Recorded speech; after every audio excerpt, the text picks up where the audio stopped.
विश्व वंदनीय सदागत सम्यक संबुद्ध विश्व रत्न बोधिसत्व डॉक्टर बाबा साहब अम्बेडकर, इनके विचारों को मैं त्रिवार वंदन करता हूँ।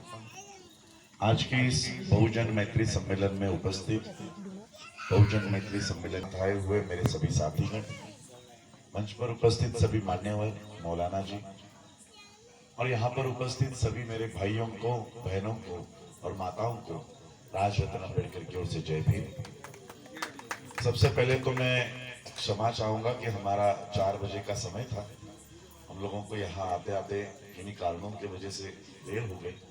और ये कारण भी ये ऐसे है कि आप लोगों का प्यार है। राह में जितने गांव आ रहे थे, सारे गांव के लोग रास्तों के ऊपर टेंट लगाकर हमारी राह देख रहे थे और उनके सत्कार, उनके सम्मान लेते लेते हमें यहाँ आते आते बहुत देर हो गई। फिर भी आप लोग यहाँ पर रुके हैं।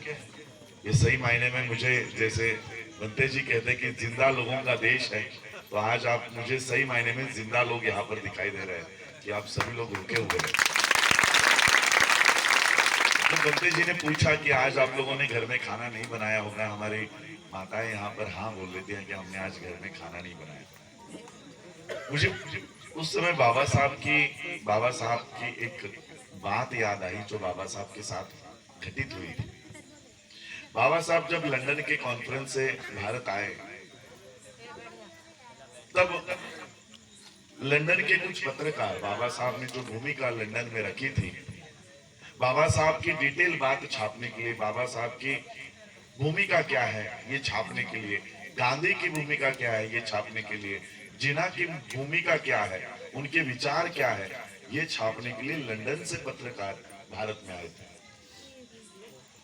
तो लंदन से जो पत्रकार आए थे, उनका शेड्यूल था कि पहले गांधी जी का इंटरव्यू लेना है, फिर जिन्ना जी का इंटरव्यू लेना है, फिर बाबा साहब का इंटरव्यू लेना है और उनके पेपर में इनके विचार छापने हैं।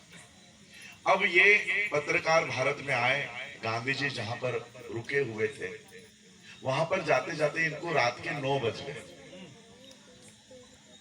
इन पत्रकारों ने गांधी जी का जो दरवाजा है उसको खटखटाया। गांधी जी का एक नौकर बाहर आया। इन्होंने कहा कि हम गांधी जी का इंटरव्यू लेने के लिए आए हैं, बड़ी दूर से लंदन से आए हैं। तो गांधी जी के जो सेवक थे उन्होंने कहा कि गांधी जी अभी सो गए हैं, आप कल सुबह आइए और कल उनका इंटरव्यू लीजिए। अब उनके पास दिन कम थे, तो वो वहीं से जिन्ना जी जहां पर रुके हुए थे, मोहम्मद अली जिन्ना, वो वहां पर गए। उनके विचार क्या है, उन्होंने जो कॉन्फ्रेंस में बात रखी थी या उनके जो विचार, उनके डेलीगेशन रखे थे, उनके विचार क्या है ये जानने के लिए वो जिन्ना के यहाँ पर गए। उनका दरवाजा खटखटाया। रात को 11 बज चुके थे। उनको भी वही जवाब मिला जो गांधी जी के यहाँ से मिला था कि अभी जिन्ना जी सो चुके हैं, कल सुबह आइए और वहां पर आप इंटरव्यू लीजिए।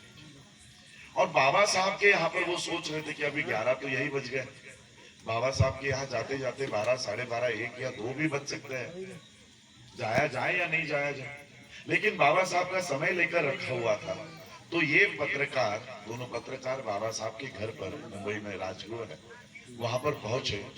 बाबा साहब का दरवाजा खटखटाया और बाबा साहब सूट बूट में रात के 2 बजे उन्होंने दरवाजा खोला, उन पत्रकारों को अंदर लिया, सारा इंटरव्यू हुआ।